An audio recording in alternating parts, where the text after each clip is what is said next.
What is the cost of life?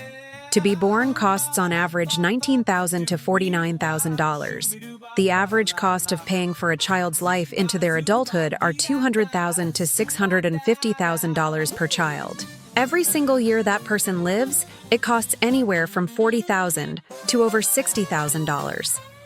If you live to be 68, you will pay on average $2 million to over $3 million total just to cover your life needs.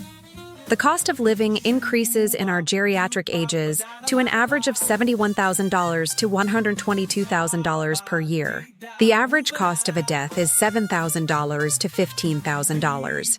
So the cost of a life that lasts 90 years averages $3.8 million to $6.4 million in total. These are just the costs of human needs to live and die in a capitalistic society. To be clear, to live a healthy life, while having all of your human needs met, you are expected to pay over $3 million for the privilege of being alive. This does not include going to the movies, getting gas in the tank, taking trips, dating, going to the gym, supporting your hobbies, etc.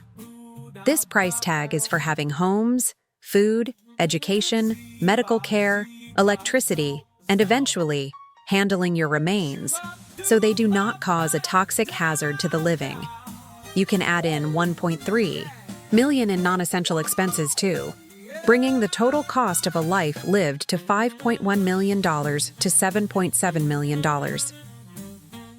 Those millions are someone's profits. Many of us live well below the lowest averages spent to live a life. To do this, we cut out human needs from our expenses. We skip medical, insurance, we buy cheap processed foods. We have to ask for assistance to pay our bills, etc., to make ends meet. This is not because we are irresponsible. This is because we cannot afford to purchase our human needs. In the system, our human needs are traded with interest. We can finance now and pay later, with a hefty interest rate, for the convenience of being able to afford living. American people are currently in $18.4 trillion in debts. Almost all of this personal debt went to pay for a human need. On average, almost 12% of your income is going to pay off debts that are earning money for the lenders every minute. We currently have $37.6 trillion of debt as a governing nation. $5.4 trillion of that debt yearly is from the interest payments. Interest works for the people who have the money. If you have $1 billion in the bank, you earn $137,000 a day. That is somewhere around $30 million a year to just let money sit in a bank. Still, most people die with around $62,000 in debt. We often do not even live long enough to pay the profiting people for the privilege in full. Why is this the way living has become? When we were born, we did not have an ownership tag or debt to pay to get our mother's milk. So when did our lives become something bought and sold? From our oldest human records, this began to happen when societies began to build civilizations. As human populations grew in one location, resources became industrialized to sustain the populations. There were people who specialized in certain works to maintain the living needs of the people under the governing rules. The governing rules are where the ownership of people's lives began. As populations settled lands, they began rules of ownership over the property and resources. Commerce and trade existed long before civilizations, as seen in shared technologies and materials in the Neolithic. It could be argued that trade and commerce were happening before Homo sapiens were the only human species left on Earth. We see communal living often in settlements of these times, but the graves show us veneration of disabled people, youths, and all sexes. There are some averages, but as a whole, our evidence shows a more ability-based social placement. There are some signs of different levels of importance associated with an individual in these communities, yet there is very little that can be interpreted as enslavement or ownership of individuals. When humanity began to grow living in sedimentary positions, the need to control the people and resources arose. The simple answer as to why human needs became leveraged is that people in power figured out how to solidify that power. Those who organized everything created inheritance of property. To maintain power, holds over the people and land. This eventually grew into self-importance of the people who held and handed down power. When they began to feel entitled to owning people as a commodity, this is when human life began to be bought and sold. It was not a natural progress, but it was an evolution of ideals. Humans began to teach each other by being born into systems that owned them, that a selfish owner running things is how it has always been. Many societies did not partake in slavery of people, but we do not hear about them. They are not a part of biblical historical accounts of how humanity came to be. This has excluded them from importance due to their challenging of the biblical narrative as historical. Furthermore, the biblical ideals were the governing source of most governance in the Western world. They ordained the royalty, the bank that legitimized the inheritance to rule and own the world. Not exactly a wise thing, given that same book. Claimed the antagonist owned the world to offer it to Jesus. Christianity created the importance of self to legitimize being a devil for every noble. They still crown the new royals in a church to validate their so-called God-given right to rule, using flawed systems that created ownership of people to maintain power structures.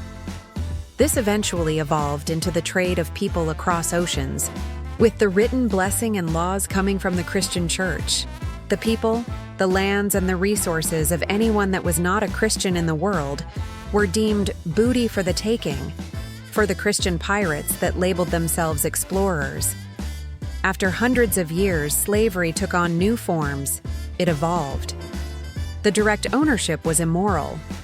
Still, it directly enabled the entitled to abuse their positions to profit. So slavery became sharecropping. Eventually, this evolved into the Industrial Revolution, where anyone of lower status was a thing to be whipped and worked to the bone, to create profits for the power holders. Today, we see the evolution of slavery as the debt we have to pay to live. We are all born owned by the system. We are given numbers to regulate us, track us, organize our finances, allow us to work, etc.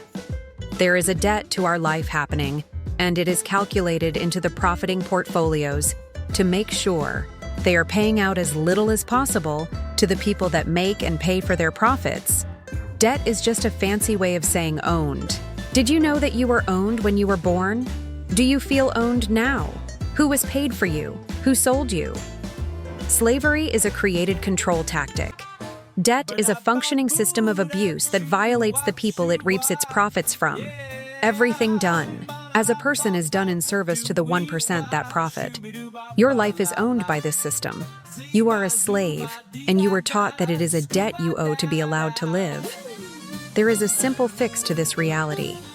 Regulate capitalism to be beholden to human needs first, then the individual's right to profit.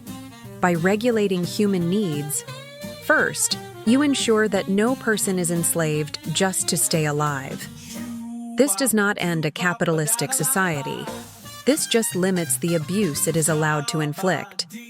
That is the justified way to govern, the responsible way to govern. Simple solution, yet the 1% fear losing the power of knowing they will profit. It is hoarding, greed, insanity, to be a billionaire and still needing more. It is a sickness that we celebrate the ruthlessness of, rather than shame as the disgusting display of human selfishness it is. These people don't know what being a slave is. We the people know what being a slave is, because we are the ones doing all the work and paying all the bills. Start demanding politicians who intend to fix capitalism, so we are no longer slaves. Stop believing personality equals a person wise enough to enact the necessary changes. We need brilliant people governing us, not people who look good and won a popularity contest.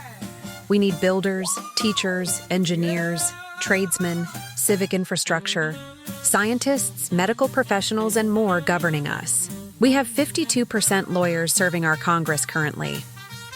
There is an argument that Satan is a position equivalent to a lawyer.